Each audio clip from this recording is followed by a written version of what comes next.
Welcome, everyone. I'm Amy Seeley, president of Seeley Test Pros and LEAP, helping students to succeed at all kinds of tests from 8th grade to grad school throughout Ohio. And I'm Mike Bergen, president of Chariot Learning, helping students with test, school, and life based out of Rochester, New York. Between the two of us today, we have over 60 years of experience at the highest levels of the test preparation and supplemental education industries. We both love to talk and learn about the latest issues in education, testing, and admissions. So let's get down to tests and the rest. The fascinating topic we want to explore today is Liberal Arts Colleges 101. But first, let's meet our special guest, Matthew Arant. Prior to founding Arant Academic Planning, Matt Arant worked as an admissions representative at Franklin and Marshall College, serving as the primary athletics liaison for the Office of Admission and working closely with over 24 intercollegiate sports throughout the entire application cycle. He has presented on college athletic recruitment and the admissions process across the country and is an active member of NACAC and the Texas Association for College Admissions Counseling. He is also a member of IECA. Welcome. Thanks, Amy. Thanks, Mike. Matt, it's great to have you on the show again. You were back talking about a very different topic, Division III and Ivy League athletic recruitment back in episode 634. Assuming that listeners didn't memorize your bio from that point, tell us a bit about who you are and what you do. Yeah, so the reason I guess we're talking about liberal arts colleges today is because I worked at one and I attended one myself. So F&M is kind of your quintessential Northeastern liberal arts college, under 2,000 students, all undergraduate, every corner of the globe. And what really kind of led me to talk about this topic specifically is they're actually related with my previous conversation at D3 athletics, because by and large, a lot of Division III's programs are also liberal arts colleges, because remember, D3 is the smallest of the three divisions by enrollment. Liberal arts college is the smallest enrollment in terms of types of schools, right? You're not having the 55,000 undergrad liberal arts college. That's a feature. That is something that is attractive about a liberal arts school. Exactly, is the small size and the atmosphere itself, and kind of I think that's probably the primary defining trait is the size and the byproducts of that being a multi-dimensional advising structure, right? You think about going to the huge universities in which you're a one of 15,000 first years. You have no idea what's going on. You see the 12-story tall residence halls. You're in a classroom with 500 other students. Liberal arts colleges, it's going to be a much smaller scale, which leads to, I guess, an easier adjustment for a lot of folks that are coming from smaller high schools, because even a liberal arts college is bigger than just about every public high school, right? But I guess the magnitude of the size is not as vast as the larger research universities. Now, your enthusiasm for liberal arts colleges has launched us right into the topic, but we'd be remiss if we didn't hear about your practice and how you help students. And also, I think you mentioned that you have a new Substack, and I want to hear about that.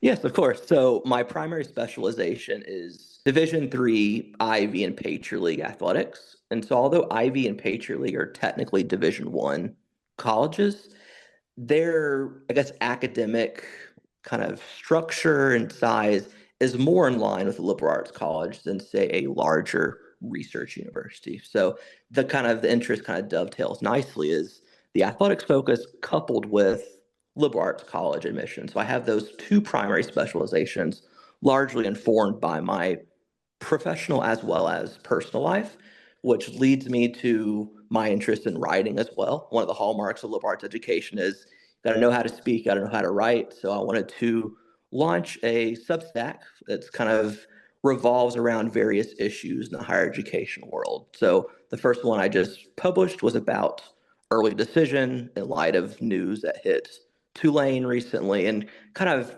giving a very brief synopsis, but also allowing ways to improve these big topics, right? Improving early decision outcomes and the process in terms of accessibility for students. So that's my first post. I'm actually curious about your students. Do you find that many or most of your students do pursue liberal arts colleges, like in your practice primarily? Well, it is very much a regional thing because I'm based down here in Texas. And although we have some really stellar liberal arts colleges, in terms of the numbers, they're dwarfed substantially by the Northeast. So New England, Mid-Atlantic, and then out in the West Coast too. So if I was working with more local kids in the Metro Austin area, it's a tougher sell because they don't have that exposure as opposed to me. If I was working in Westchester, New York, or Fairfield, Connecticut, where a Yeah. dime a dozen, right? All the students and their families, Oh, they know yeah. those schools because they have generations of college going culture of those types of schools. So it's very much a regional thing in terms of that initial buy-in to liberal arts versus the schools they see playing football on Saturdays on CBS and ABC.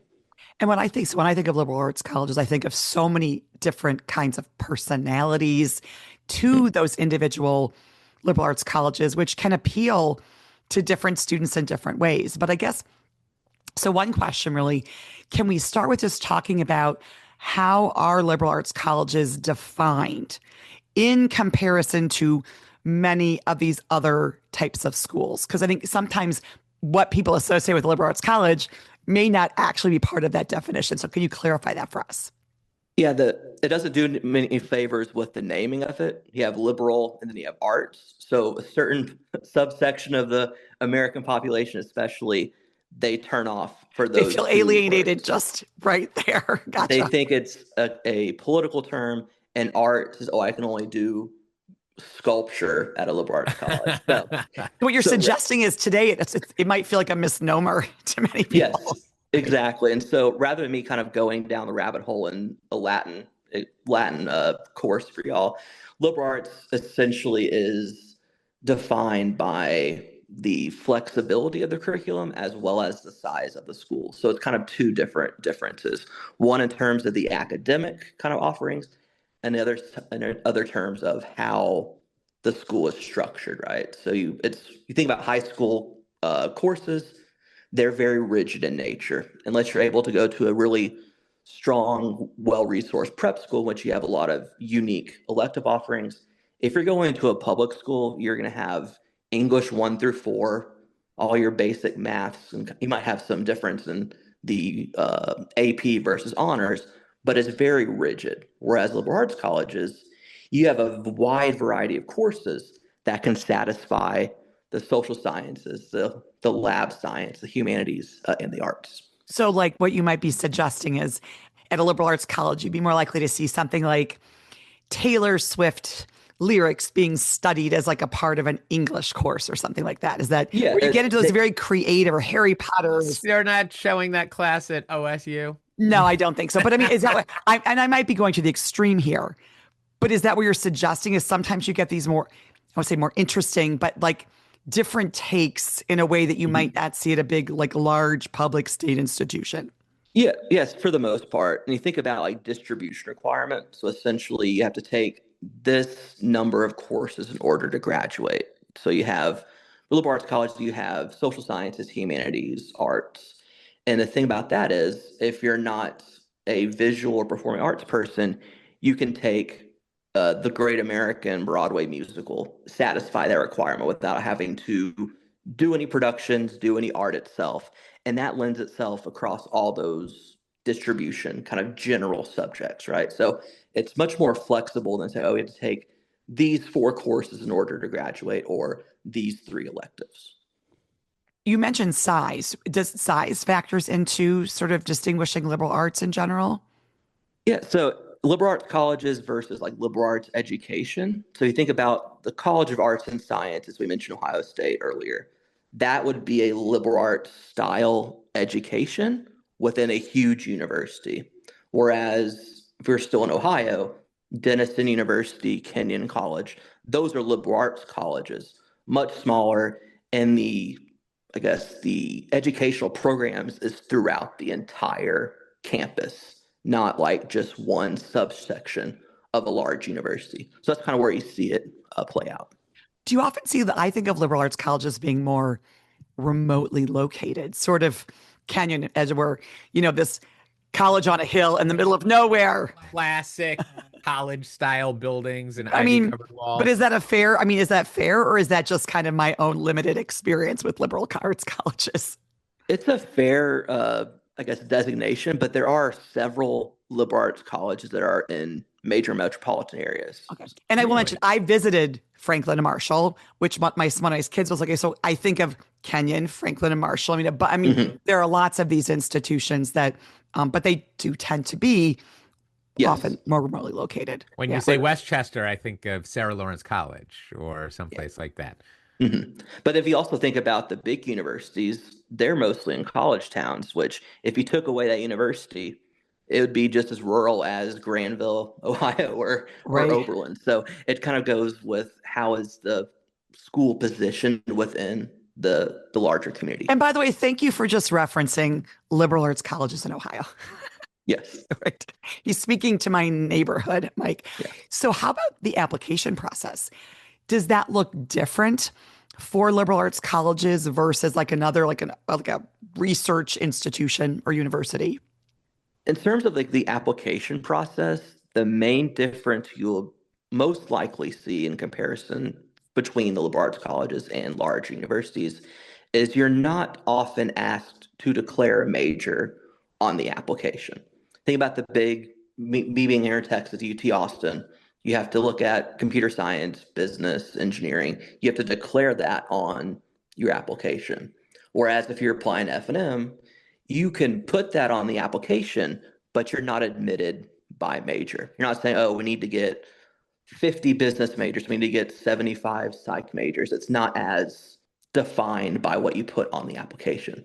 That makes me wonder, is that an advantage in the admissions process versus not like, so for example, at an institution where we have to get X number of students for these different programs, could that work for you or against you? I'm curious if you have thoughts on that. It could be, but also think about the application pools at these schools. So going with the scale, the size, right? Big universities, they get a lot of applications. Smaller campuses typically don't. Like at the most, you might get 10 to 15,000 applications at those most selective of liberal arts colleges.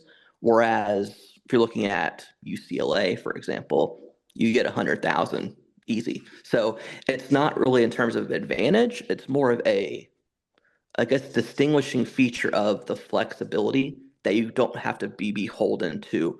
Oh, I'm on the application, I put biology, but then I didn't do well in my science class in high school. I'm not going to be held to that exacting standard as you would at a larger admit by major school. It sounds like a liberal arts college is more welcoming to the teenager who hasn't figured out or thinks that they have their life plan already sorted out. It's more of an environment, I guess. They're inviting people to come and figure out what they want to study and where they want to go in life. Exactly. But that's also not to say if you know what you want to study, by all means, put that on the application, take the courses, go on that plan. But if you don't, it's not going to be the end of the world because at most liberal arts colleges, you don't actually officially declare your major until your sophomore year. So you get those 2 years to figure things out as opposed to kind of jumping from major to major, advisor to advisor. But what if I want to study STEM? Shouldn't I be seeking out a research university rather than a liberal arts college? You would think so, but I'm not going to dissuade folks from going down that path. But when I would work at F&M, the question that was inevitably asked was, what are your most popular majors? And every year, regardless of our application cycle, one of the top four is biology. That's about as STEMmy as you can get, right? So it shows you that the liberal arts colleges encompass the entire academic offerings from chemistry to business, computer science in some cases. So STEM courses aren't just a research university thing. It's more of a higher educational thing, regardless of the type of school in which you choose to attend as a I student. think it's so important to echo that is this idea that what your interest is, you could probably there are so many different kinds of schools that run a range from the largest public university to the smallest private liberal arts school where you could get a phenomenal education in what you want to study. Exactly. But what about something like engineering? Is that something you were likely to see at a liberal arts college? That's the trickiest one because it's, as you probably know, engineering is going to be one of the most expensive programs on any campus, just in terms of faculty, all the program materials, all that. So oftentimes liberal arts colleges that don't have an engineering major on campus, they partner with schools that do. It's a 3-2 program. So you have your liberal arts college base, you might major in math or physics. And then after those first 3 years, you transfer, I use the air quotes because it's kind of an articulation agreement, to participating schools. Wash U in St. Louis, for example, is one of the preeminent university partners of a lot of these liberal arts colleges because they acknowledge the value of liberal arts education, and they're not so huge that they don't already know about it, which means it's an easier maybe transition for a student coming from a college of 1,500 to 2,000 to Wash U as opposed to a huge university that's 50,000 or 40,000. So you see more of that in the 3-2 realm as opposed to a direct engineering pathway. But going back what to Mike was saying about we don't have it figured out yet. Engineering is a very demanding academic program. It's usually the highest stats across all majors when you're applying to schools. It's usually business, computer science, and engineering. And there's so many kind of offsets of engineering programs. So if you want to study engineering, but you're not sure which one, I would advise against jumping both feet in on engineering school unless you have a clear sense of mechanical or chemical or depending on their interests too. That makes perfect sense. Now, a lot of proponents of liberal arts schools speak to the close-knit community where professors really engage with students and how that community and network follows you after graduation and leads to lots of opportunities. Is that overblown or is that consistent with your experience of liberal arts schools? I wouldn't say overblown, but I would say it's also another misnomer based on your regional kind of locations, right? Going back, I'm going to be a broken record talking about my time in Texas, where I was the only out-of-state liberal arts college at pretty much every college fair in the state for the year. And everyone would ask me about the alumni networking. How do I get a job? It's almost always the fathers asking those kind of more pointed questions as opposed to the mothers about, okay, you're a fancy pants liberal arts college. How are you going to help my son or daughter navigate life after graduation? And I would go back to the environment of liberal arts colleges that more, you mentioned the word welcoming, right? And you think about liberal arts colleges, you're having advising pretty much from the day you step foot on campus, actually even before in terms of picking your first semester courses. That advising lasts your entire time, and that encompasses both your academic selection as well as if you're looking at pre-professional programs. So law, medical, even those graduate programs, engineering. There are folks employed by the college that act as advisors for those programs too. So right off the bat, you're getting advising all 4 years, and it's multiple advisors going through different things. There's not like a one person who does everything. There are specialists within these smaller campuses that help you with that choice.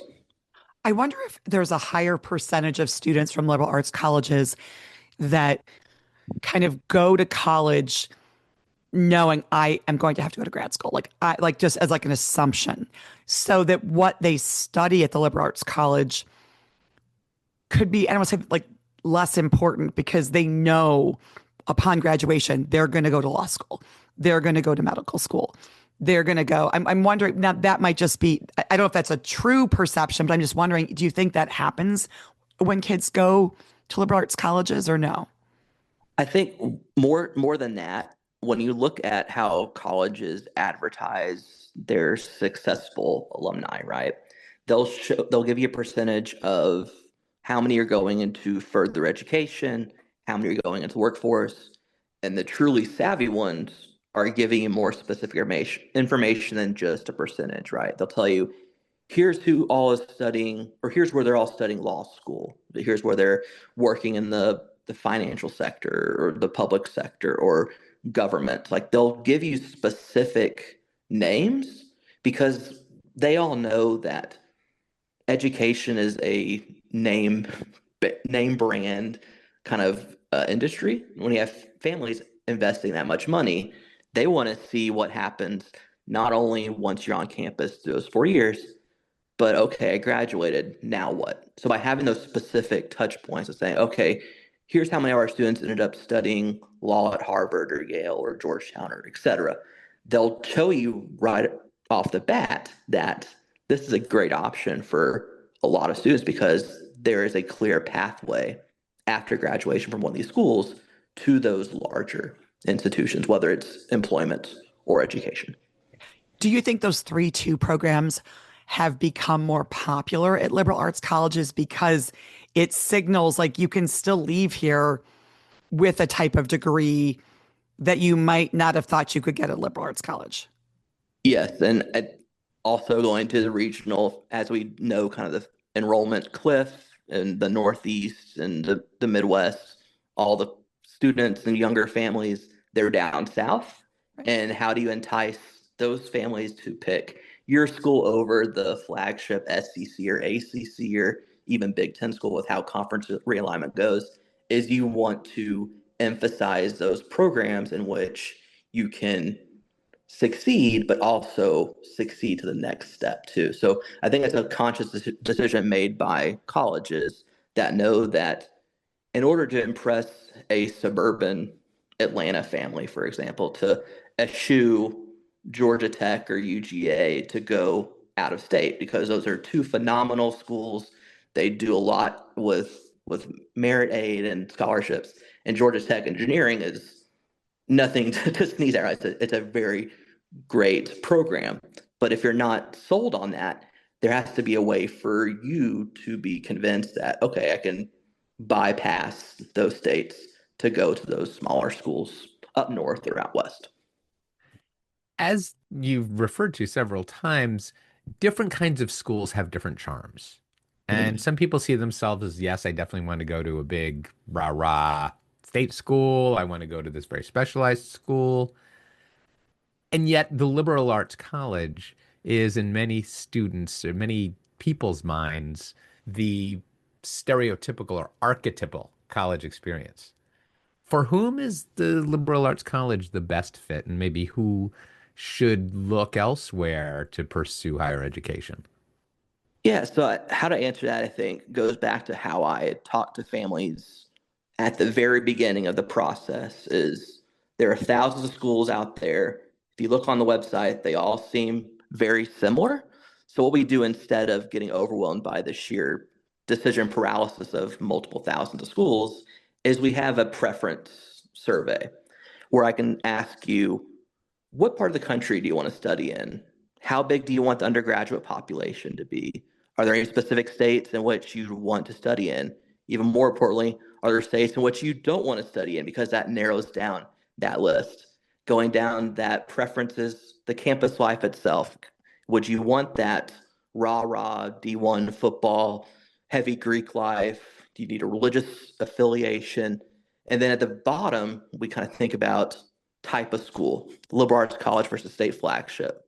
If they've done that due diligence of those previous narrowing preferences in terms of size, we can kind of take a lot of those schools off the board, and they might have schools they would never consider because they don't know about them, because higher education, writing about it especially, is very much a top-down exercise in which we only hear about the same 15 to 20 schools, when in fact there are hundreds, if not even 1,000 or so schools that offer a lot of great options for students across the globe. Fantastic point. Matt, we could talk about liberal arts schools with you all day. Unfortunately, we're out of time. Thank you so much for joining us. Of course. Thank you. If listeners would like to get in touch with you, what's the best way for them to do that? Yeah, so my website is kind of the first step. It's arantacademicplanning.com. Awesome. We hope you enjoyed this discussion as much as we did. Be sure to join us for another fascinating topic and guest on the next Tests and the Rest. Did you enjoy this episode as much as we did? Find expanded links and more for this and all of our episodes at our show page at testsandtherest.com. While you're there, be sure to explore everything the larger TestBright site has to offer, including real, expert, unbiased answers to the toughest admissions testing questions. Of course, we'd love for you to rate, review, and subscribe to A Test and the Rest on your favorite podcast platform. If there's a topic or guest you'd like us to feature, just let us know and spread the word.